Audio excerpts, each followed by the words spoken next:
দাও ইখলাস এমন মোরে ইয়া ইলাহি।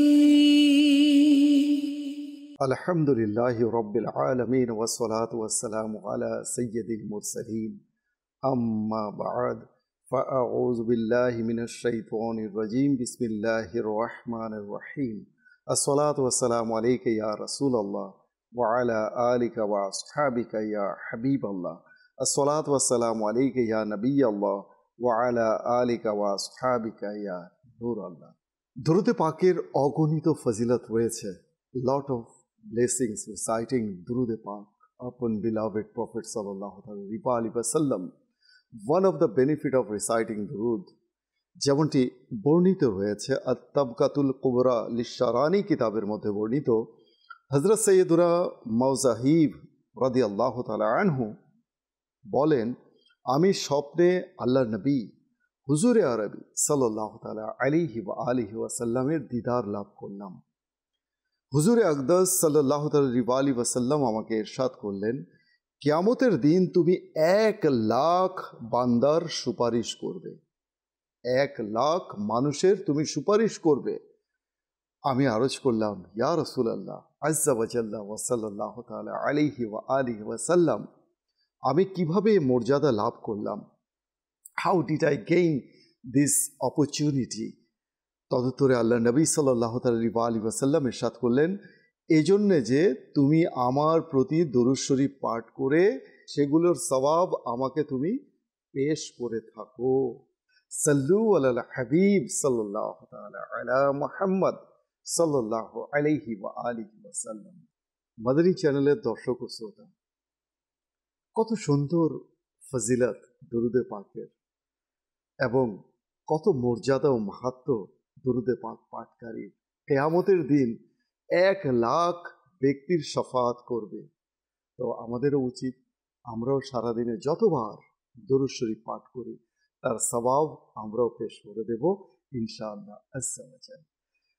আর এর তো ফজিলত আমরা শুনলাম, আল্লাহ তাআলা এর ফজিলত দ্বারা আমাদেরকেও ধন্য করুন। আল্লাহ তাআলা চাইলে কি না হয়, কাল কিয়ামতের দিনে আমরা যখন এই সংবাদ হয়তো দুনিয়াতে যদি পেয়ে যাই যে আমরাও কিয়ামতের দিনে সুপারিশ করব, এটা তো অনেক ঊর্ধ্বের কথা।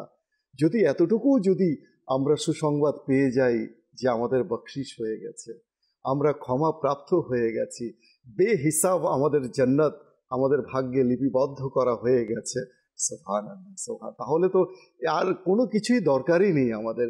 শুধু নিজে যদি পার হতে পারি তো এটাও তো আমাদের জন্য অনেক বড় বিষয় না? পাশাপাশি আমাদের পরিবার, আত্মীয় স্বজন, যারা নিকট আত্মীয় রয়েছে তাদেরকেও যদি সুপারিশ করার সুযোগ যদি আল্লাহ তাআলা কাল কিয়ামতের দিনে আমাদেরকে দান করেন, তাহলে এটা কত বড় সৌভাগ্যের ব্যাপার হবে একবার ভেবে দেখুন তো। তো আল্লাহ তাআলা আমাদেরকে অধিক হারে আল্লাহ নবী সাল্লাল্লাহু আলাইহি ওয়াসাল্লামের প্রতি দরুদে পাক পাঠ করার সৌভাগ্য নসিব করুন। দর্শক, দীর্ঘ বিরতির পর আরও একবার আপনাদের মাঝে উপস্থিত হয়েছি আপনাদেরই পছন্দনীয় অনুষ্ঠান পারিবারিক ও সামাজিক ব্যাধি নিয়ে। আর আজকের আলোচ্য বিষয় এমন এক বিষয় নিয়েছি যে বিষয় সম্পর্কে যদি আমরা না জানি তাহলে হয়তো অনেক কিছুই আমাদের হাতছাড়া হয়ে যাবে, অনেক কিছুই থেকেই আমরা বঞ্চিত হয়ে যাব। পাশাপাশি বঞ্চিত তো হবই, পাশাপাশি আমরা গুনাহের চোরাবালিতে আমরা তলিয়ে যাব। কিন্তু কি সেই বিষয়, চলুন সে সম্পর্কে জানার আগে আমরা ভালো ভালো কিছু নিয়ত করে নিই। হাদিসে পাকে বর্ণিত রয়েছে, আল্লাহ নবী সাল্লাল্লাহু আলাইহি ওয়াসাল্লাম ইরশাদ করেছেন। কি ইরশাদ করেছেন? তিনি ইরশাদ করেছেন, নিয়াতুল মুমিনি খায়রুম মিন আমালিহি। মুমিনের নিয়ত হচ্ছে তার আমলের চেয়ে উত্তম। Intention of Muslim is better than his actions. So make some good intentions before watching this program, before listening Sunnah inspired discussions, inshallah azza wa jal. পাশাপাশি আমরা এও নিয়ত করে নিই যে এই অনুষ্ঠান থেকে যে সকল শিক্ষণীয় বিষয়াদি তথা মাদানী ফুল আমরা অর্জন করব, সেই ফুলগুলোকে হৃদয়ের ফুলদানিতে সাজিয়ে এর সৌরভ দ্বারা নিজেকে সুরভিত করব, অর্থাৎ আমল করব। পাশাপাশি এর সৌরভ দ্বারা অন্য মুসলিম ভাইকেও আমরা কি করব? সুরভিত করব সেই মহান হাদিসে পাকের উপর আমল করতে গিয়ে। যেমনটি আল্লাহ নবী ইরশাদ করেছেন, বাল্লিগু আন্নি ওয়ালাউ আয়া, পৌঁছে দাও আমার পক্ষ থেকে, যদি একটি আয়াত হয়, অ্যাটলিস্ট ওয়ান ভার্স যদি হয় তোমার পক্ষে, তুমি যদি জানো, তাহলে সেটা তুমি পৌঁছে দাও অন্য মুসলিম ভাইয়ের কাছে। আর এটা অনেক বড় একটা নেকির কাজ। যারা এই কাজ করবে তাদের জন্য আল্লাহ সুবহানাহু ওয়া তাআলা জান্নাতের আলা মাকাম তাদের জন্য রেখেছেন, জান্নাতুল ফেরদৌস তাদের জন্য ধার্য করে রেখেছেন। আল্লাহ তাআলা আমাদেরকে নিজে আমল করার এবং অপরকে নেকির দাওয়াত দেওয়ার তৌফিক দান করুন। দর্শক, আজকের আলোচ্য বিষয় হচ্ছে প্রতিবেশীকে কষ্ট দেয়া, হ্যারাসিং নেইবার্স। প্রতিবেশীকে হ্যারাসমেন্ট করা, এর কি যে ভয়াবহ দিক রয়েছে সে সম্পর্কে আজ আমরা শুনব। এর যে ভয়াবহ ভয়ানক যে পরিণাম রয়েছে, শাস্তি রয়েছে দুনিয়া ও আখিরাতে, সে সম্পর্কেও আমরা শুনব। পাশাপাশি এই পরিস্থিতি থেকে কি করে উত্তরণ করা যায়, কি করে উতরে আসা যায়, কি করে এই পরিস্থিতি থেকে বের হয়ে আসা যায়, তার প্রতিকার সম্পর্কে আমরা শুনব। রয়েছেন বিজ্ঞ মুবাল্লিগিন, অন্যান্য দিনের ন্যায় আজও আমাদের মাঝে রয়েছেন আমাদের বিজ্ঞ মুবাল্লিগ, মাদানী চ্যানেলের পরিচিত মুখ জুনায়েদ আত্তারি মাদানী রয়েছেন। কেমন আছেন জুনায়েদ ভাই? ভালো আছেন? দীর্ঘ এক বিরতির পর আবারও একসাথে বসার সৌভাগ্য আমরা অর্জন করলাম। পাশাপাশি রয়েছেন আমাদের ফজলে রাব্বি ভাই। কেমন আছেন? আলহামদুলিল্লাহ রাব্বিল আলামিন। মাশাআল্লাহ। দর্শক, কাল বিলম্ব না করে চলুন আমরা মূল আলোচনায় প্রবেশ করি। প্রতিবেশী মানব সমাজের একটি অবিচ্ছেদ্য অঙ্গ। যেহেতু আমি প্রায় সময় বলেই থাকি যে মানুষ হচ্ছে সোশ্যাল বিং, সামাজিক জীব, so we can't live our life, আমরা জীবন ধারণ করতে পারি না উইদাউট সোসাইটি। আমাদেরকে দলবদ্ধভাবে এই সমাজে বসবাস করতে হয়। আর এই সমাজে বসবাস করতে গিয়ে আমাদেরকে বিভিন্ন সময় নানান বিশৃঙ্খলা, অসঙ্গতি, নানান ধরনের বিপদ আপদ সমস্যার সম্মুখীন হতে হয়, অনেক পারিবারিক ও সামাজিক ব্যাধির সম্মুখীন হতে হয়। আর আজও যেই বিষয়টি আমরা তুলে নিয়ে এসেছি তা হচ্ছে প্রতিবেশীকে কষ্ট দেয়া। এটা অনেক বড় একটা সামাজিক ব্যাধি, যা বর্তমান প্রেক্ষাপটে আমরা দেখতে পাই বিভিন্ন সমাজে পরিলক্ষিত হয়, যার কারণে সমাজে পরিবার থেকে শুরু করে, প্রথমত ব্যক্তি জীবন থেকে শুরু করে, তারপর পারিবারিক জীবন অথবা সামাজিক জীবনে নেমে আসে ভয়াবহ অশনি সংকেত, ভয়াবহ বিপদ ঘনিয়ে আসে আমাদের জীবনে। এমনও দেখা যায় যে মানুষ হয়তো অনেক সময় আত্মহননের পথ বেছে নেয়, কিংবা মানুষ একে অন্যকে হত্যা করে। এই প্রতিবেশীকে কষ্ট দেওয়ার কারণে সৃষ্ট যে ভয়াবহ পরিণাম, আজকে আমরা সে সম্পর্কে শুনব। আল্লাহ নবী সাল্লাল্লাহু আলাইহি ওয়াসাল্লাম ইরশাদ করেছেন, সহিহ বুখারী শরীফের হাদিস, তিনি ইরশাদ করেছেন যে জিবরাইল আমিন আলাইহিস সালাম আমাকে প্রতিবেশীর হকের ব্যাপারে এত বেশি তাগিদ করেছেন, এত বেশি আমাকে গুরুত্ব আরোপ করেছেন যে আমার কাছে মনে হয়েছে প্রতিবেশীকে মিরাসের অংশীদার বানিয়ে দেওয়া হবে। মিরাস অর্থ কি? উত্তরাধিকার সূত্রে প্রাপ্ত সম্পদ। মনে হচ্ছে যেন তার অংশীদার বানিয়ে দেওয়া হবে। প্রতিবেশীকে এত গুরুত্ব আরোপ করা হয়েছে হাদিসে পাকে। আরও হাদিসে পাক রয়েছে, কোরআনুল করিমের আয়াত রয়েছে। কি ইরশাদ করা হয়েছে কোরআনুল করিমে প্রতিবেশীর অধিকার সম্পর্কে, প্রতিবেশীকে কষ্ট দেওয়ার পরিণাম সম্পর্কে আমরা সে সম্পর্কে শুনব। প্রথমেই আমি ফিরতে চাই ফজলে রাব্বি ভাইয়ের কাছে। ফজলে রাব্বি ভাই, আজকের অনুষ্ঠানের বিষয়বস্তু যেহেতু আপনি জেনে গেছেন, কি বলবেন এ সম্পর্কে? আলহামদুলিল্লাহ রাব্বিল আলামিন ওয়াসসালাতু ওয়াসসালামু আলা সাইয়্যিদিল মুরসালিন, আম্মা বা'দ, ফাআউযু বিল্লাহি মিনাশ শাইতানির রাজীম, বিসমিল্লাহির রহমানির রহিম। এই অনেক গুরুত্বপূর্ণ একটি বিষয়, প্রতিবেশীকে কষ্ট দেয়া। প্রতিবেশীর যে ব্যাপারটা সেটা হুকুকুল ইবাদের মধ্যে পড়ে।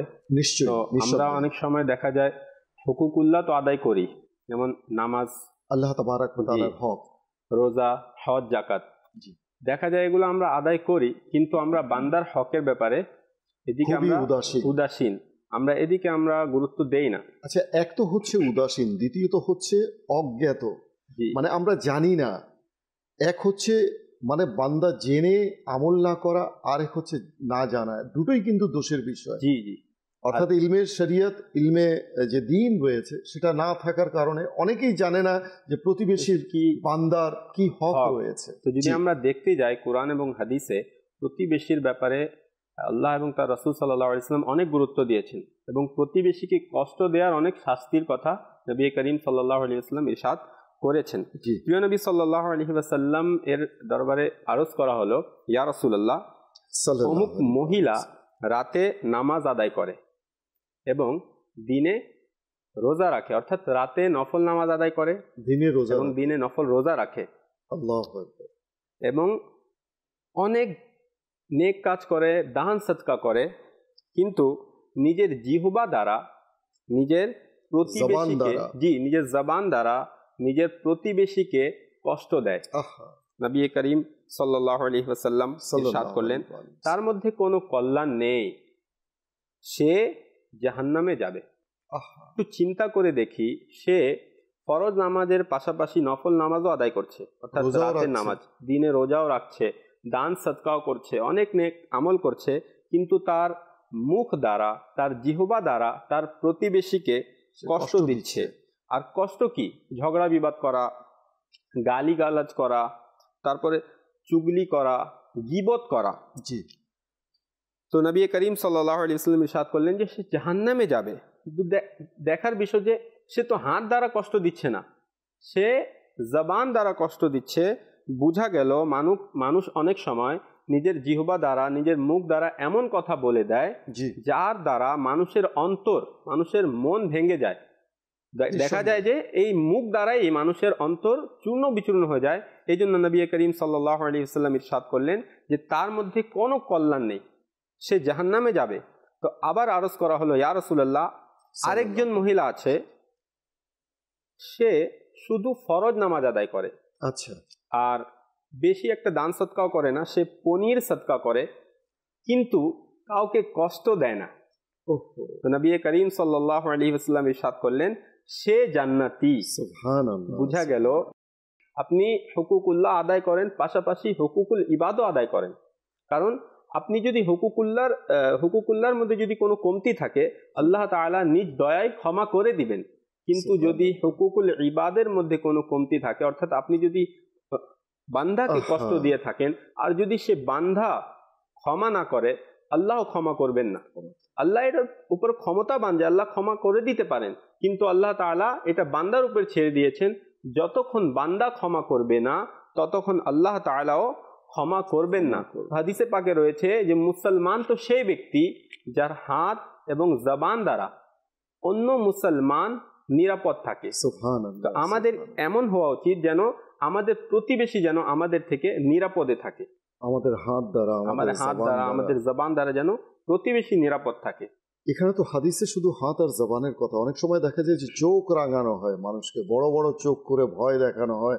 একটা হচ্ছে মাদানী চ্যানেলের দর্শক ও শ্রোতা, এই যে বর্তমান প্রেক্ষাপটে আমরা যদি দেখি যে বর্তমান সমাজে মানুষ মানুষকে তুচ্ছাতি তুচ্ছ বিষয়ে, ক্ষুদ্রাতি ক্ষুদ্র বিষয়ে মানুষ মানুষকে গালমন্দ করে, তাদেরকে হুমকি ধামকি দেয়, তাদেরকে মারতে মানে কি বলবো, মানে এমন এমন বিষয় রয়েছে, তেড়ে আসে যেন একেবারে গিলে ফেলবে। সে প্রতিবেশী হোক, প্রতিবেশীর সন্তান হোক, তুচ্ছাতি তুচ্ছ বিষয়, এমন এমন বিষয় যে বিষয়গুলো মানে ছেলে মানুষ, অনেক সময় বলি না আমরা যে ছেলে মানুষই কাজ করছে, মানে ছোট ছোট ছেলে মেয়েদের কাজ, সেটা করতে দেখা যায় বড়দেরকে। তো বড়রাই যদি এই কাজ করে, তো ছেলে মেয়েরা কি শিখবে বড়দের কাছ থেকে? ক্ষুদ্রাতি ক্ষুদ্র বিষয়। আচ্ছা, অনেক সময় ছেলে মেয়েদের মাঝে তর্ক বিতর্ক লাগলো, প্রতিবেশী, তো ছেলে মেয়েদের মাঝে যখন লাগলো, ছেলে মেয়েদের বিষয়টা ছেলে মেয়েদেরই মিটমাট করে দিতে দিন, তাদেরকে বোঝান, নিজের ছেলে মেয়েদেরকে বোঝান যে দেখো এরকম এমন এমন করো না, এমন করলে এটা গুনাহ, এটা শাস্তি হবে, এর ব্যাপারে এটা এর বিধান এসেছে, আল্লাহ তাআলা শাস্তি দেবেন, জাহান্নামের শাস্তি, কবরের আযাবের সাথে নিজের সন্তানকে বোঝাতে হবে। তা যদি না করে সন্তানকে আরও বেশি তার স্পর্ধা বাড়িয়ে দিয়ে প্রতিবেশীর ঘরে গিয়ে তাকে হুমকি ধামকি দেওয়া হয়, তাকে থ্রেট করা হয় যে কোনো মানে ক্ষুদ্রাতি ক্ষুদ্র একটা বিষয়, তুচ্ছাতি তুচ্ছ একটা বিষয় নিয়ে, তাহলে তার সন্তান তার কাছ থেকে কি শিখবে? এটা কিন্তু খুব গুরুত্বপূর্ণ একটা টপিক। জি ফজলে রাব্বি ভাই। তো আসলে আপনি যে বিষয়টা নিয়েছেন, একবার এমন হলো যে দুই বাচ্চার মধ্যে ঝগড়া হলো, অর্থাৎ বাচ্চাদের মধ্যে হয়েই থাকে, দুইজন বাচ্চাই নিজের মায়ের কাছে গিয়ে এই বিচারটা নিয়ে গেল, তো তাদের মায়ের সাথে আবার ঝগড়া লাগলো। আচ্ছা, এই ঝগড়া আবার শেষ হয়ে গেল। রাতে যখন তাদের স্বামী কাজ থেকে ফিরে আসলো, তো তাদের স্ত্রীরা তাদের স্বামীর কাছে এই কথাটা বলল যে পাশের বাসার যে মহিলা আমাকে এমন এমন বলেছে, অর্থাৎ প্রতিবেশী আমাকে এমন এমন বলেছে, গালিগালাজ করেছে, আপনি বলুন কিছু। এখন তাদের উভয় স্বামী তারা আসলো, তাদের মাঝে ঝগড়া হলো, একজন আরেকজনকে আহত করলো, শেষ পর্যন্ত দুইজনই মৃত্যুবরণ করলো। শুধু একটা ছোট বিষয়, যে বাচ্চাদের মাঝে কি হয়েছিল, ঝগড়া হয়েছিল। যখন তাদের লাশ, তাদের জানাজা নিয়ে মানুষ কবরস্থানের দিকে যাচ্ছিল, তাদের দুইজনেরই ছেলে সেখানে খেলছিল, অর্থাৎ তারা আবার খেলাধুলা করছে একসাথে খেলাধুলা। কিন্তু তাহলে এটার রেজাল্ট কি হলো? যে দুই সন্তান যখন প্রতিবেশীর দুই সন্তান ঝগড়া করছে, তো তাদের ঝগড়াটাকে তখন এটাকে বেশি সিরিয়াসলি না দেখে এটাকে সিম্পলি মিটমাট করিয়ে দেয়া, মীমাংসা করিয়ে দেয়াই হচ্ছে বুদ্ধিমানের কাজ। যে ছোট ছেলেরা ঝগড়া করেছে তা নিয়ে আমরা বড়রা কেন ঝগড়া করব? এখন বড়রাই যদি ছোটদের সাথে তেড়ে আসে ছোটকে শায়েস্তা করার জন্য, তাহলে তো ছোটর যে বড় রয়েছে তারা তো আর বসে থাকবে না। তো কাজেই দর্শক, এখানে অনেক বড় একটা গুরুত্বপূর্ণ বিষয় রয়েছে। আর এ প্রসঙ্গে একটি চমৎকার একটি ঘটনা হাদিসে পাকে বর্ণিত মানে উঠে এসেছে। হাদিসে পাকে হযরত সৈয়দুনা আবু হুরায়রা রাদিয়াল্লাহু তাআলা আনহু থেকে বর্ণিত যে এক ব্যক্তি আল্লাহ নবী সাল্লাল্লাহু আলাইহি ওয়াসাল্লামের কাছে এসে তার প্রতিবেশীর ব্যাপারে অভিযোগ করলো। কোন এক ব্যক্তি এসে আল্লাহ নবী সাল্লাল্লাহু আলাইহি ওয়াসাল্লামের দরবারে তার প্রতিবেশীর বিরুদ্ধে অভিযোগ করলো। কি অভিযোগ করলো? আচ্ছা, অভিযোগ করলো আল্লাহ নবী সাল্লাল্লাহু আলাইহি ওয়াসাল্লাম তাকে ইরশাদ করলেন, তুমি ধৈর্য ধারণ করো, তুমি ধৈর্য ধারণ করো। এভাবে 3 বার আসার পর তৃতীয় কিংবা চতুর্থবারে আল্লাহ নবী সাল্লাল্লাহু আলাইহি ওয়াসাল্লাম তাকে ইরশাদ করলেন, তোমার বাড়ির আসবাবপত্র রাস্তায় নিয়ে রাখো, তোমার বাড়ির আসবাবপত্র রাস্তায় নিয়ে রাখো। আল্লাহ নবী সাল্লাল্লাহু আলাইহি ওয়াসাল্লাম প্রতিটি কথায় হিকমত ছিল, কৌশল ছিল, প্রজ্ঞা ছিল। আল্লাহ নবী সাল্লাল্লাহু আলাইহি ওয়াসাল্লাম যেহেতু তিনি সর্বশ্রেষ্ঠ, সর্বকালের সর্বশ্রেষ্ঠ, তিনি নবী, সকল নবীদেরও নবী, সকল রসুলেরও রসুল। তাকে সৃষ্টি না করলে আল্লাহ তাআলা কোনো কিছুই সৃষ্টি করতেন না। সেই নবী যখন যা কিছুই বলতেন তার মাঝে থাকতো প্রজ্ঞা, তার মাঝে থাকতো হিকমত, গুপ্ত ভেদ থাকতো, গোপন ভেদ, যেটা অনেক সময় সাহাবায়ে কেরাম সেটাকে ভেদকে উন্মোচন করতে পারতেন না, যার কারণে আল্লাহ নবী সাল্লাল্লাহু আলাইহি ওয়াসাল্লামের কাছে তার কারণ জিজ্ঞাসা করতেন। তো আল্লাহ নবী সাল্লাল্লাহু আলাইহি ওয়াসাল্লাম যখন বললেন তোমার বাড়ির আসবাবপত্র রাস্তায় নিয়ে রাখো, সেই সাহাবী রাদিয়াল্লাহু তাআলা আনহু তাই করলেন। মানুষ সেখান দিয়ে যখন যাচ্ছিল, তো ওই প্রতিবেশীকে অভিশাপ দিচ্ছিল। ওই প্রতিবেশীকে, কাকে?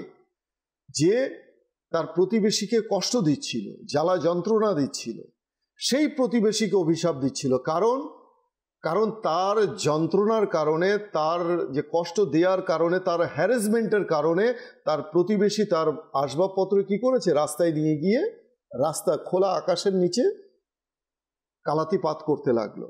তখন তাকে অভিশাপ দিচ্ছিল। এরপর সেই প্রতিবেশী যে কষ্ট দিত, নির্যাতন করত, নিপীড়ক, নির্যাতিত নয়, নির্যাতন যে করত, নিপীড়ক, সে আল্লাহ নবী সাল্লাল্লাহু আলাইহি ওয়াসাল্লামের কাছে এসে বলল, হে আল্লাহর রাসূল আযজা ওয়া জাল্লা ওয়া সাল্লাল্লাহু তাআলা আলাইহি ওয়া আলিহি ওয়াসাল্লাম, মানুষ আমাকে যা তা বলছে, অর্থাৎ যা ইচ্ছে তাই বলছে।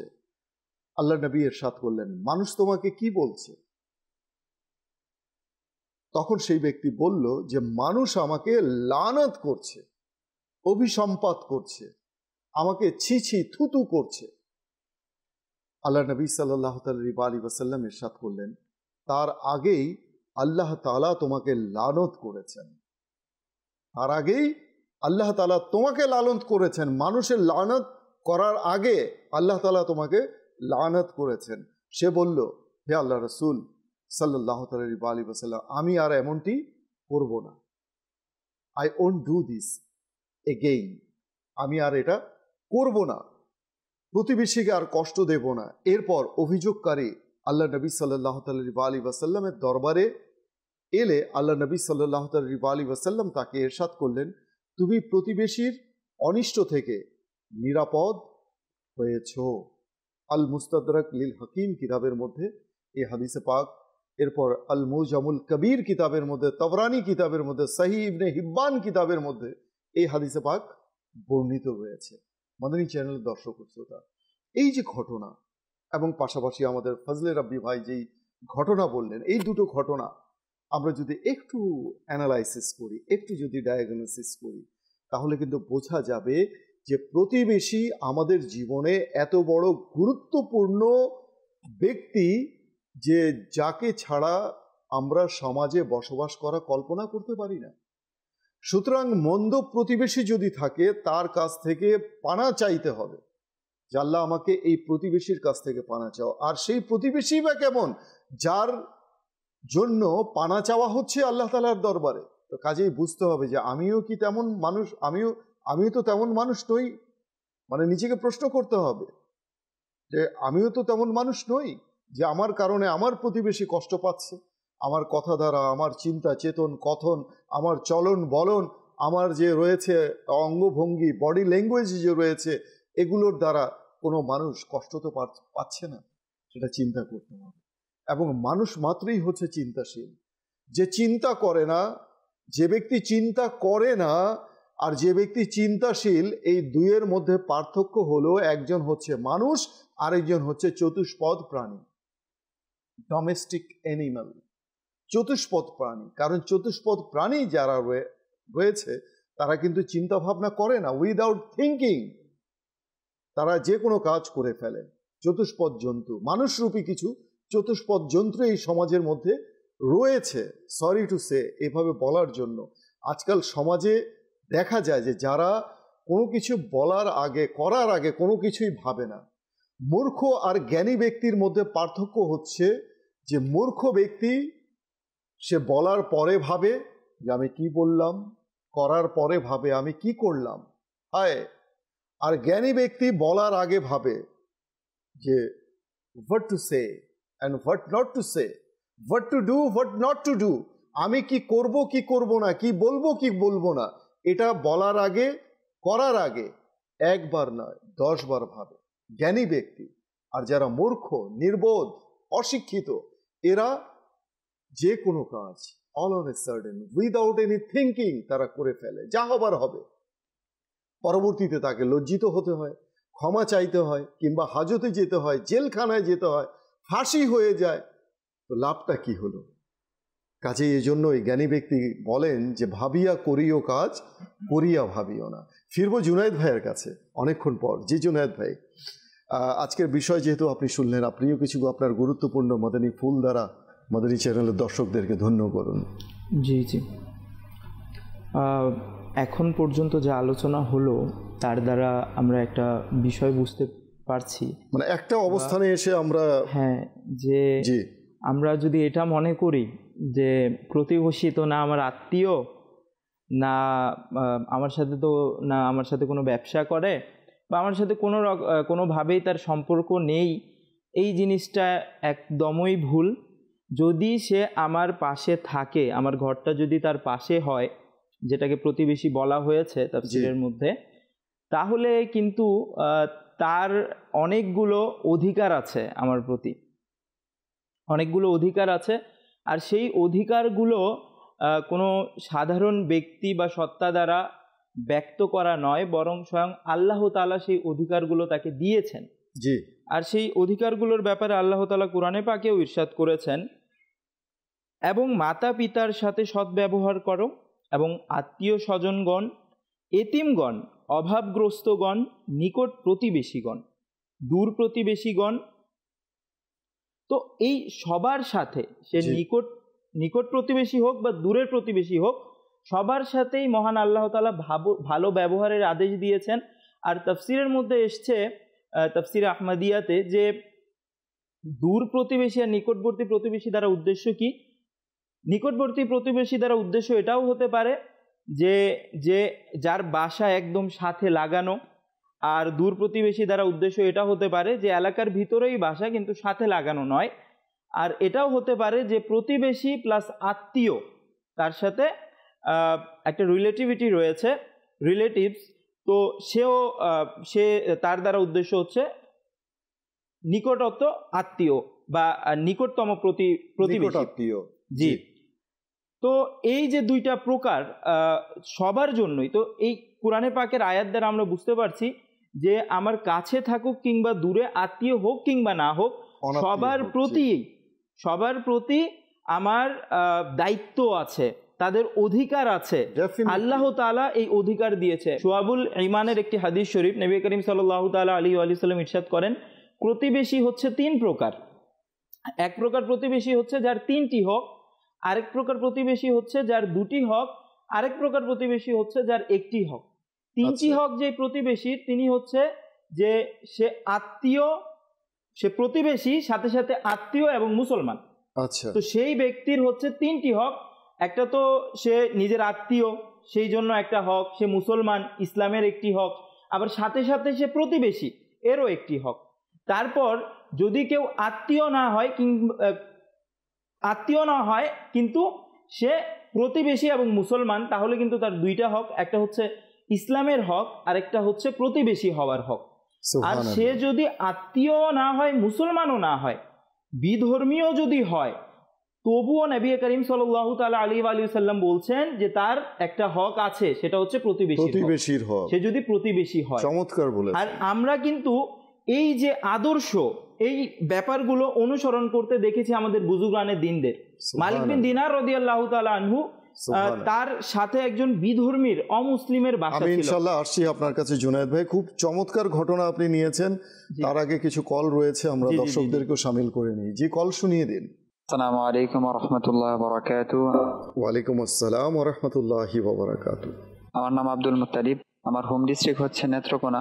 হুজুরের কাছে আমার জানার ছিল, প্রতিবেশীর গাছের ফল কি অনুমতি ছাড়া খাওয়া যাবে? এই বিষয়ে জানালে খুশি হতাম। প্রতিবেশীর গাছের ফল অনুমতি ছাড়া খাওয়া যাবে কিনা, সঙ্গেই থাকুন, ইনশাল্লাহ চেষ্টা করব আপনার জবাব দেওয়ার জন্য, যেহেতু আমাদের সঙ্গে রয়েছেন ইনশাল্লাহ আলিমে দ্বীন রয়েছেন, মাদানী রয়েছেন, ইনশাল্লাহ জানার চেষ্টা করব। যে পরবর্তী কল। আসসালামু আলাইকুম ওয়া রাহমাতুল্লাহি ওয়া বারাকাতুহু। ওয়া আলাইকুম আসসালাম ওয়া রাহমাতুল্লাহি ওয়া বারাকাতুহু। আমার নাম মোহাম্মদ রাসেল, আমার বাড়ি চট্টগ্রাম। আমি আপনাদের অনুষ্ঠান পারিবারিক ব্যাধি নিয়মিত দেখার চেষ্টা করি এবং দেখে আসতেছি। আমি আলহামদুলিল্লাহ অনেক ভালো লাগতেছে, অনেক কিছু শিখতে পারতেছি আমরা পারিবারিক বিষয়ে, অনেক সমস্যার সমাধানও হচ্ছে। আলহামদুলিল্লাহ আমি অনেক উপকৃত হচ্ছি, আমাদের পরিবারের সকলে উপকৃত হচ্ছে।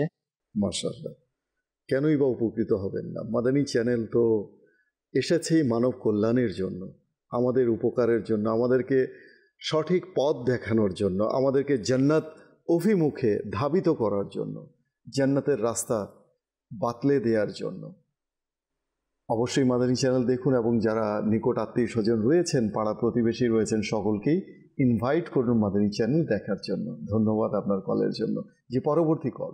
আমার নাম মোহাম্মদ আশরাফুল ইসলাম, আমার বাড়ি মুন্সিগঞ্জ।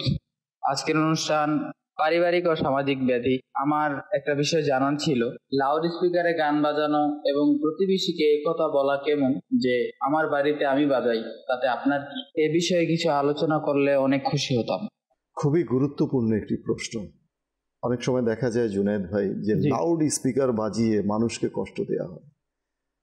মানে এখন তো এই যে সাউন্ড সিস্টেম বিভিন্ন এসেছে, বিভিন্ন ইনস্ট্রুমেন্ট, মিউজিক্যাল ইনস্ট্রুমেন্ট এসেছে, এগুলো লাউড, মানে ভোকাল, খুব হাই নোটে, হাই সাউন্ডে এগুলো বাজানো হয়, যাতে করে এয়ার পলিউশন হয়, সাউন্ড পলিউশন হয়, যাতে করে মানুষ মানে এতে করে মানুষ কষ্ট পায়।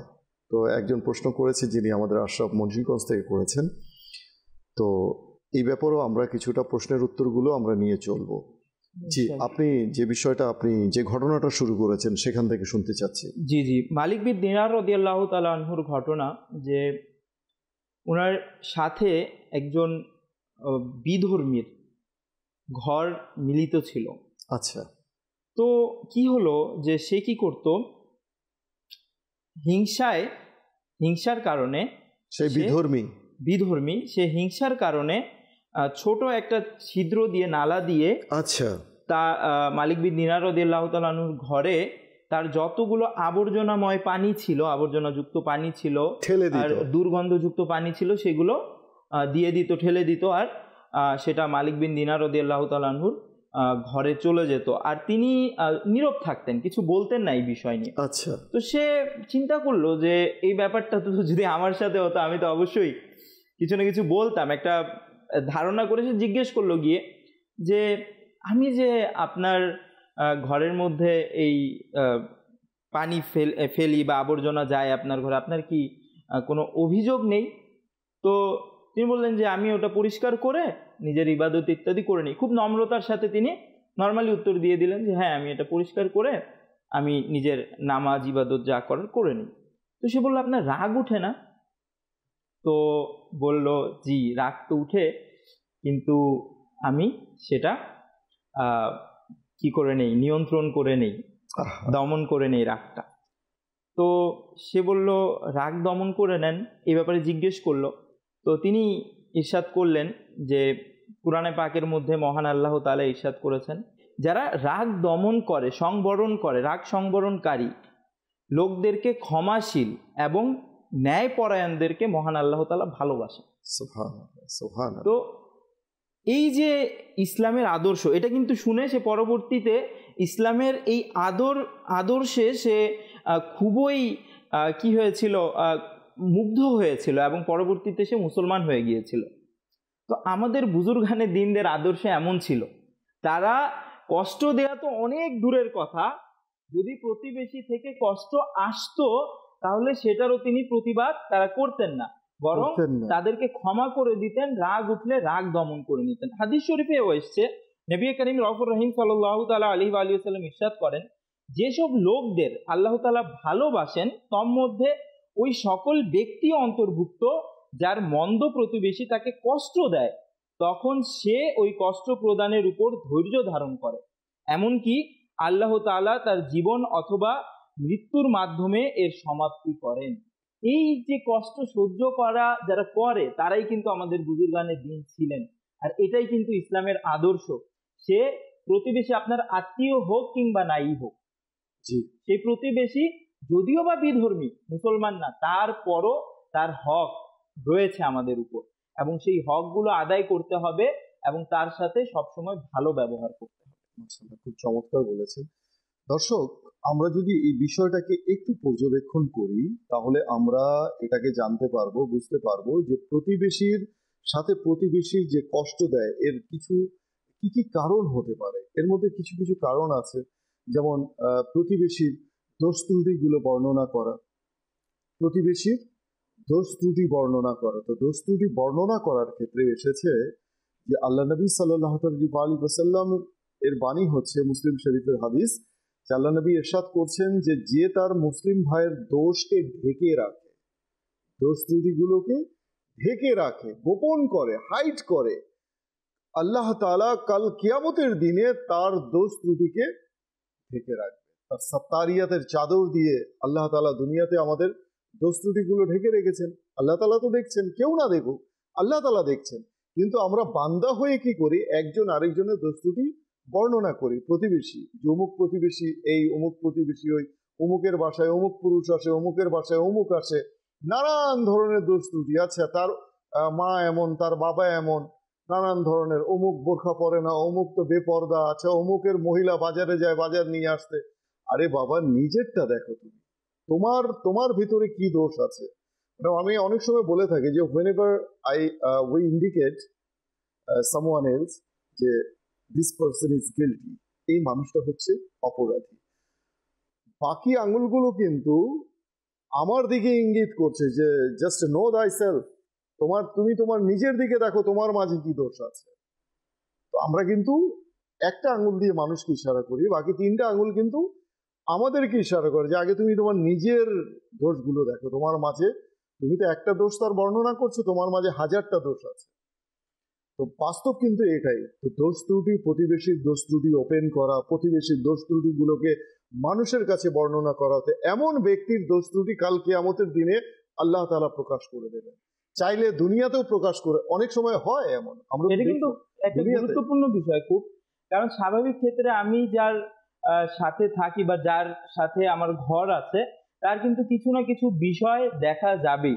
সেটা এক প্রকার তো এটাও হয় যে মানুষ অপবাদ দেয় বা শুধু শুধু অপধারণার কারণে সে ব্যাপারটাকে অন্যভাবে নিয়ে মানুষদের কাছে উপস্থাপন করে।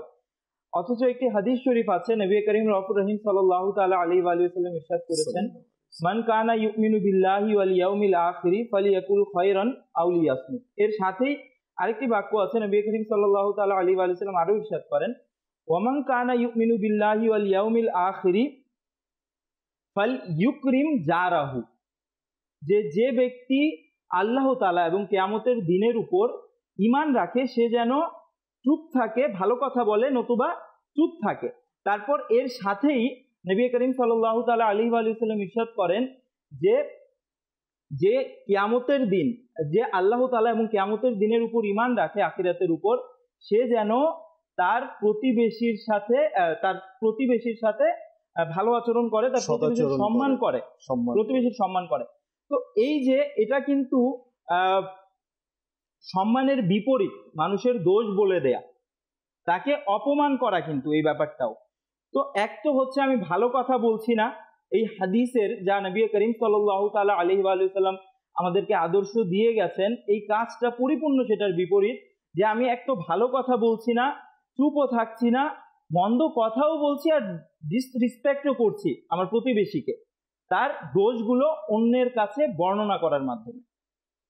তো এটাও কিন্তু প্রতিবেশীকে কষ্ট দেয়ারই একটা মাধ্যম।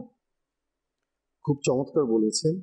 পাশাপাশি এও আমরা দেখতে পাই জুনায়েদ ভাই, যে অনেক সময় গ্রাম দেশে ওই একটা কথা প্রচলন আছে, মানে জমির আইল ঠেলা।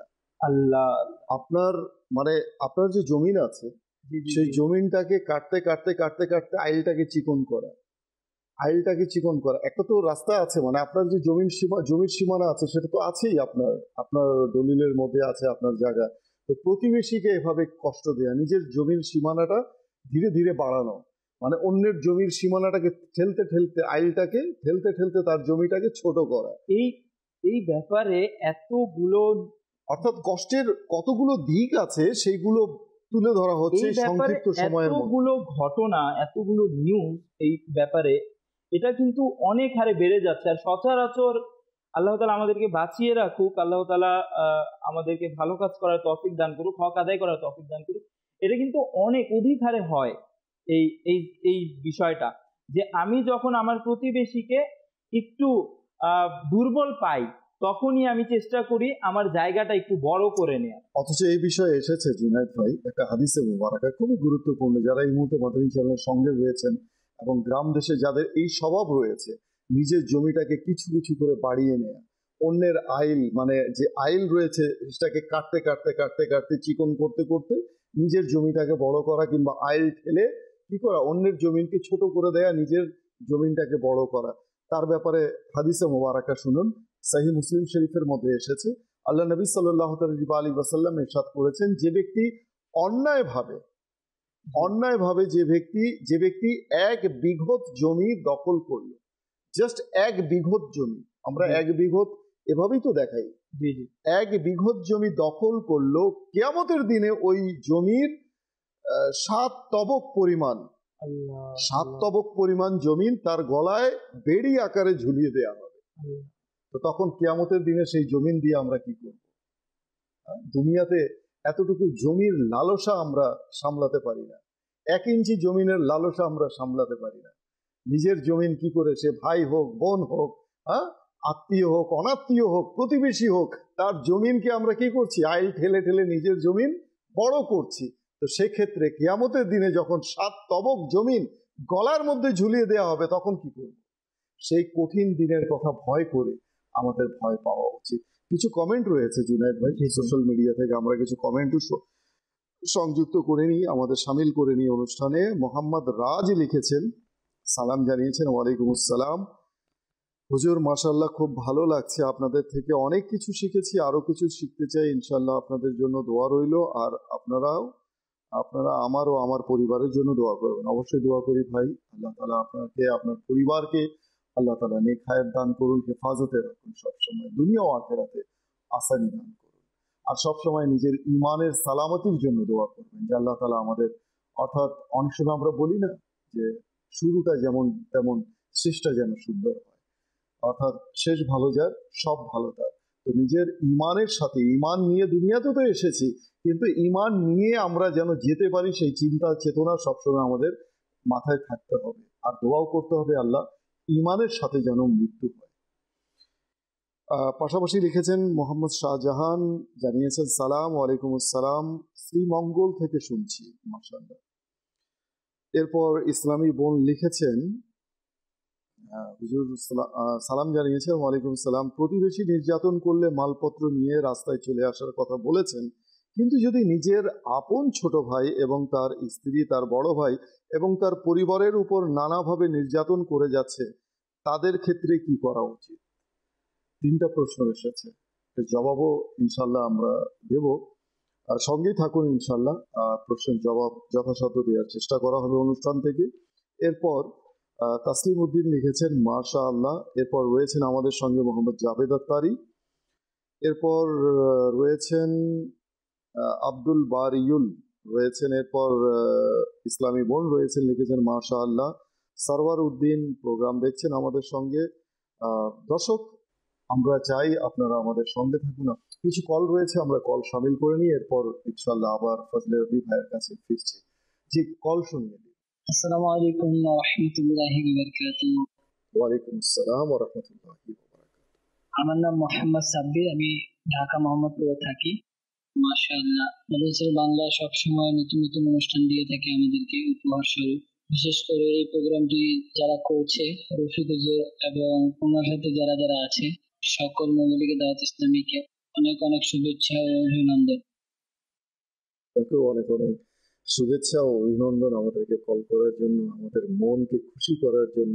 আল্লাহ তাআলা আপনার অন্তরকে, আপনার মনকে খুশি করুক দুনিয়া ও আখিরাতে। আল্লাহ তাআলা আপনাকে আসানি দান করুক। আল্লাহ তাআলা ইহকাল এবং পরকালকে আপনার সজ্জিত করে দিন।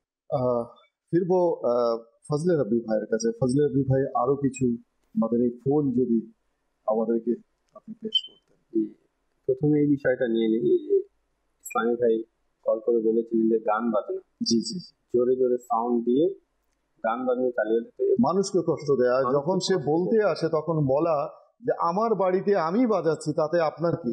অনেক সময় এই উত্তর দেয় যে আজকে তো আমার বাড়িতে বিয়ে, আজকে তো আমি বাজাবোই, যাই হয়ে যাক। অথচ অনেকে আসে বলে যে আমার বাসায় মানুষ অসুস্থ, আমার বাচ্চা এখন ঘুমিয়েছে, অসুস্থ এখনই ঘুমিয়েছে, পরীক্ষা চলছে, পরীক্ষার্থী, কিন্তু এই উত্তর দেওয়া হয় যে আজকে আমার বাসায় বিয়ে, আজকে তো আমি বাজাবোই। এটা হলো প্রতিবেশী। বেশিরভাগ এই কথাটাই বলা হয়ে থাকে, আমার সাথেও ঘটেছে অনেক সময়, এটা প্রায় ঘটে যে আমার বাসাতে আমি বাজাচ্ছি, আপনার কি? তো এটা হলো ইলমে দ্বীন থেকে দূরে থাকার কারণে, ইলমে দ্বীন থেকে দূরে থাকার ফলাফল এই যে আমি যা করি। অথচ ইসলাম আমাদেরকে এই শিক্ষা দিয়েছে যে প্রতিবেশী যদি কষ্ট পায় তো তার কষ্ট দূর করো। প্রতিবেশীর একটি হক এটাও রয়েছে, যদি প্রতিবেশী কোনো কষ্টে থাকে তার কষ্ট দূর করো।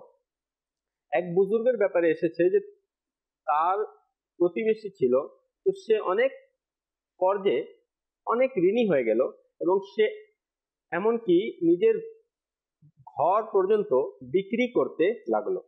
যখন ওই বুজুর্গ জানতে পারলেন যে আমার প্রতিবেশী ঘর বিক্রি করছে, কেন? সে অনেক ঋণী হয়ে গেছে, ঘর বিক্রি করে সে ঋণ আদায় করবে। তিনি বললেন যে আমি তো তার ঘরের দেয়াল থেকে অনেক দিন ছায়া নিয়েছি, অর্থাৎ তার ঘরের দেয়ালের ছায়া আমি অনেক দিনই দাঁড়িয়েছি, হ্যাঁ ছায়া ভোগ করেছি, এখন তার হক আদায় করার সময় এসে গেছে। তিনি তার প্রতিবেশীকে ডাকলেন এবং তাকে টাকা পয়সা দিলেন এবং তার হেল্প করলেন এবং বললেন যে তুমি ঘর বিক্রি করিও না, আমি তোমাকে সাহায্য করছি।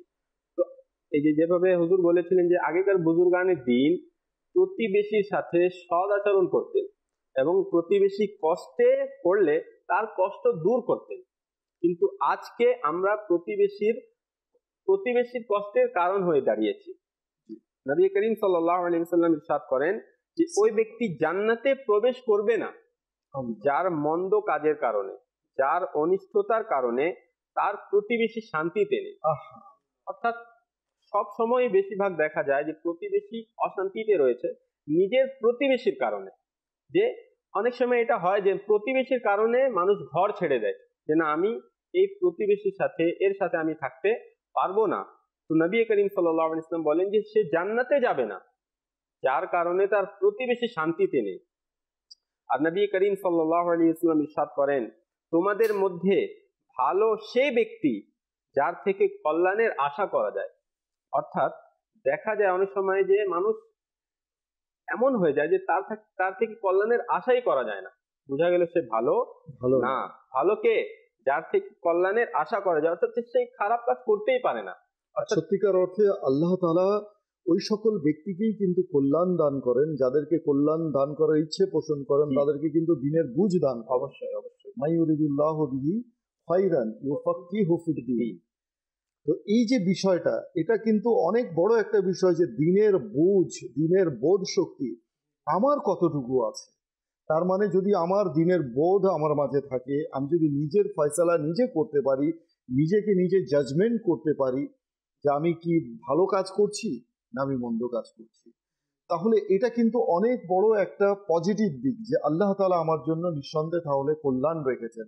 আর যদি এই বোধ শক্তি না থাকে, বুঝ না থাকে, দ্বীনের বুঝ না থাকে, তাহলে ভাবতে হবে যে নিশ্চয়ই আল্লাহ তাআলার কাছে আমার জন্য কোনো কল্যাণ নেই। আল্লাহ বোঝার তৌফিক দান করুন। জুনায়েদ ভাইয়ের কাছে আসবো, সময় একেবারেই শেষ। একজন প্রশ্ন করেছিলেন যে অন্যের গাছের ফল খাওয়া অনুমতি ছাড়া, এটা তো অবভিয়াসলি এটা আমরা সবাই জানি, এটা একটা আন্ডারস্টুড একটা বিষয়। সেটা প্রতিবেশী হোক কিংবা বাইরের কেউ হোক, কারণ মালিকানার কোনো বস্তু ধরলেও অনুমতি নিয়ে ধরা না। অবশ্যই অবশ্যই, কারো উইদাউট এনি পারমিশন কারো কোনো বিষয়, not a single thing we can touch, ধরা ব্যবহার করা তো দূরের কথা, আমরা স্পর্শ করতে পারি না, করা উচিত নয়, জায়েজ না, এটা ওলামায়ে কেরাম বলেন।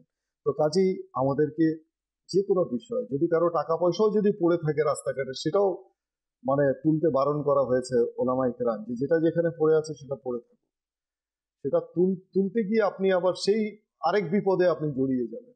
এটা অনেক অনেক মাসালা রয়েছে, অনেক দায়িত্ব রয়েছে, অনেক করণীয় রয়েছে। তো কাজেই আমাদেরকে বুঝতে হবে। আরেকজন প্রশ্ন করেছিলেন ইসলামী বোন সোশ্যাল মিডিয়া থেকে, তো তার প্রশ্নের আলোকে এতটুকুই বলবো, হাদিসে পাকের আলোকে আমার কি বোঝানোর সাধ্য আছে, কার কি বোঝানোর সাধ্য আছে, শুধু পায়গামটুকু আমরা পৌঁছে দিতে পারি আর এতটুকু দোয়া করতে পারি আল্লাহ তাআলার কাছে, আল্লাহ আমাকে একজন উত্তম প্রতিবেশী দান করো, আর আমাকে নিজেও একজন উত্তম মানুষ বানিয়ে দাও, প্রতিবেশী বানিয়ে দাও, আমার দ্বারা যেন কোনো প্রতিবেশী কষ্ট না পায়। এটা তো আমরা কামনা করতেই পারি, এতটুকু। আচ্ছা, হাদিসে পাকে বর্ণিত রয়েছে সেই ইসলামী বোনের জন্য যে আল্লাহ তাআলা 3 ব্যক্তিকে পছন্দ করেন। কেউ যদি কষ্ট দেয় তাহলে কি করবো, হোয়াট টু ডু। কেউ যদি আমাদেরকে হ্যারাসমেন্ট করে, আমাদেরকে নিপীড়ন করে, নির্যাতন করে, সে ভাই হোক, ভাবি হোক, ননদ হোক, আত্মীয় হোক, অনাত্মীয় হোক, নিকট আত্মীয় হোক, প্রতিবেশী হোক, দেন হোয়াট টু ডু। এক্ষেত্রে হাদিসে পাকে যেটা এসেছে, মুসনাদে আহমদ শরীফের হাদিস, আল মুস্তাদরাক লিল হাকিমেও এসেছে, শোয়াবুল ইমান এবং বাইহাকি শরীফের মধ্যেও এই হাদিসে পাক মওজুদ রয়েছে। আল্লাহ নবী সাল্লাল্লাহু আলাইহি ওয়াসাল্লাম ইরশাদ করেছেন যে আল্লাহ তাআলা 3 ব্যক্তিকে পছন্দ করেন। তাদের একজন ওই ব্যক্তি যার একজন মন্দ প্রতিবেশী রয়েছে, সে তাকে কষ্ট দেয়, তখন ওই ব্যক্তি যার উপর নির্যাতন করা হয়েছে ধৈর্য ধারণ করে, সবর করে এবং আল্লাহ তাআলার কাছ থেকে সওয়াবের আশা রাখে, প্রত্যাশা করে যে আমি যে সবর করলাম, কেউ আমার উপর নির্যাতন করলো, আমি ধৈর্য ধারণ করলাম এবং আল্লাহ তাআলার কাছ থেকে প্রতিদান আমি আশা রাখি। এক পর্যায়ে ওই প্রতিবেশীর ইন্তেকাল বা চলে গেলে দুনিয়া থেকে যাওয়ার মাধ্যমে আল্লাহ তাআলা তাকে মুক্তি দেন জাহান্নাম থেকে, ওই নির্যাতিত ব্যক্তি। তো কাজেই আশা করি ইসলামী বোন উত্তর পেয়ে গেছেন। ধৈর্য ধারণ করুন। সম্পর্ক ছিন্ন করা যাবে না, সম্পর্ক ছিন্ন করাও এটা ওলামায়ে কেরাম বলেন হারাম এবং জাহান্নামে নিয়ে যাওয়ার মতো কাজ। কাজেই ধৈর্য ধারণ, আল্লাহর কাছে দোয়া করা, এবং যিনি নির্যাতন করছেন আপনার প্রতি অত্যাচার করছেন, অনাচার করছেন, আপনার আত্মীয়, নিকট আত্মীয়, তার জন্য দোয়া করুন আল্লাহ তাআলা যেন তাকে হিদায়াত নসিব করেন, এবং পাশাপাশি আপনাকে যেন এই বিপদ থেকে যেন পরিত্রাণ দান করেন। দোয়া অনেক বড় হাতিয়ার। মুমিনের জন্য বলা হচ্ছে যে দোয়া হচ্ছে মুমিনের হাতিয়ার। সাপ্লিকেশন is the weapon of believer. দোয়া মুমিনের হাতিয়ার। সুতরাং অন্যত্র এরশাদ হচ্ছে দোয়ার মাধ্যমে ভাগ্য পরিবর্তন হয়ে যায়, ভাগ্য পাল্টে যায়। এবং অন্যত্র এরশাদ হচ্ছে যে দোয়া হচ্ছে ইবাদতের মূল মগজ, আর দোয়া মখবুল ইবাদা। তো কাজেই দোয়া আমাদেরকে করা উচিত, দোয়ার জন্য হাত তুলে দেওয়া উচিত। দোয়া করতে কিসের লজ্জা, কিসের আপনার সংকোচ? আল্লাহ তাআলার কাছে চাচ্ছি, চেয়েই দেখুন না, আল্লাহ তাআলা তো দেওয়ার জন্য রাজি রয়েছে, কিন্তু আমরা চাইতে জানি না বা চাই না, সময় সাপেক্ষে আমরা চাই না। ঠিক যথোপযুক্ত সময়ে আল্লাহ তাআলার কাছে হাত তুলে দিন। আর আল্লাহ তাআলা নির্যাতিত ব্যক্তির দোয়া, অত্যাচারিত ব্যক্তির দোয়া এত দ্রুত কবুল করেন যে এত দ্রুত আর কোনো দোয়া কবুল করেন না। অত্যাচারিত ব্যক্তির দোয়া, মাজলুমের দোয়া খুব দ্রুত কবুল করা হয়। আল্লাহ তাআলা আমাদেরকে বোঝার তৌফিক দান করুন। যেতে যেতে সংক্ষিপ্ত যদি 2 মিনিটের মধ্যে যদি কিছু মাদানী ফুল, অনেক আপনাদের কাছে অনেক মাওয়াদ রয়েছে, অনেক কিছু বলার রয়েছে, কিন্তু কি করবো, মাদানী চ্যানেল সময় বেঁধে দিয়েছে 1 ঘন্টার সময়। এই সময়টুকুর মধ্যেই আমাদেরকে সবকিছু আলোচনা করতে হয়।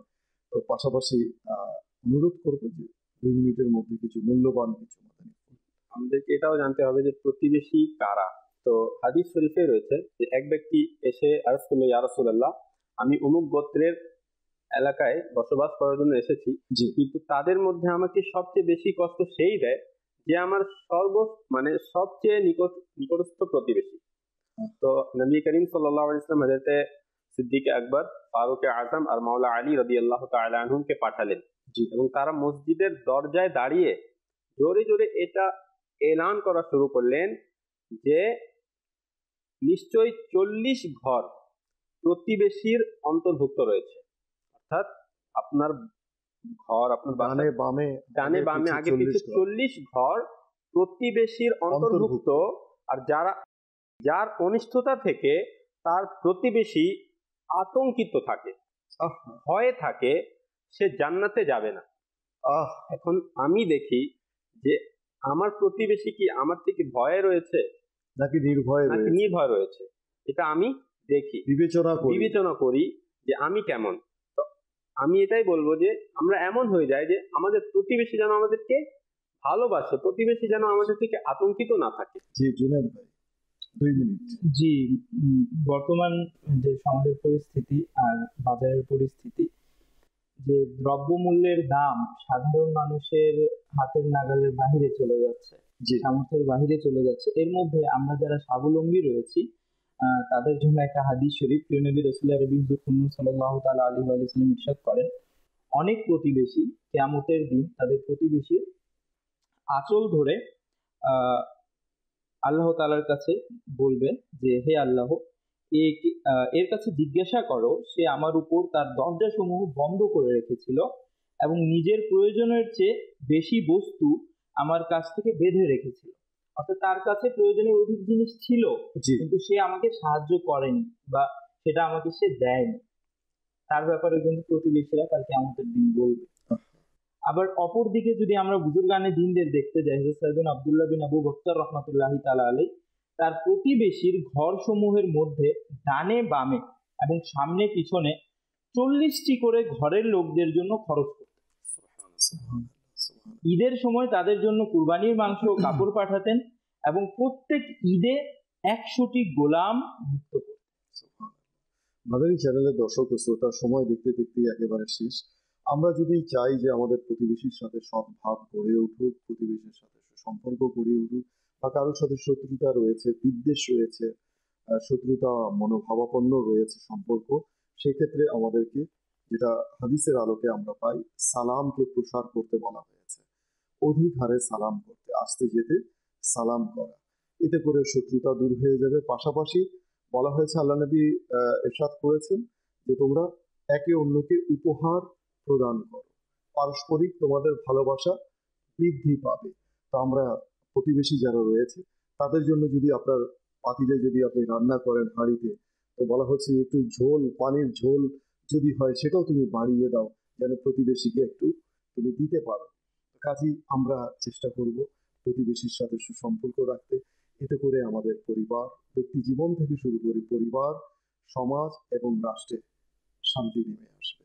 আল্লাহ তাআলা আমাদেরকে বোঝার তৌফিক দান করুন। দর্শক, আজ এখানেই বিদায় নিতে হচ্ছে। ঘড়ির কাঁটা বলছে বিদায় নিতে। দেখা হবে ইনশাল্লাহ আগামী পর্বে, আগামী সপ্তাহে। আগামী সপ্তাহের বিষয়ে জানিয়ে দিচ্ছি আপনাদেরকে, আত্মহত্যার প্ররোচনা, এটা করা কেমন, আমরা সেই বিষয়ে শুনবো। সাইবার বুলিং, এটা অনেক বড় একটা মারাত্মক বিষয়। কাউকে আত্মহত্যা করার জন্য প্ররোচনা করা, তাকে কুমন্ত্রণা দেয়া, তাকে বাধ্য করা, সে সম্পর্কে আমরা শুনব। এর প্রতিকার কি, এর ভয়াবহ দিক সম্পর্কে আমরা ইনশাআল্লাহ শুনব। সে পর্যন্ত সবাই ভালো থাকুন, সুস্থ থাকুন, মাদানী চ্যানেল দেখতে থাকুন। সাল্লু আলাল হাবিব সাল্লাল্লাহু আলা মুহাম্মদ সাল্লাল্লাহু আলাইহি ওয়া আলিহি। দাও ইখলাস এমন মোরে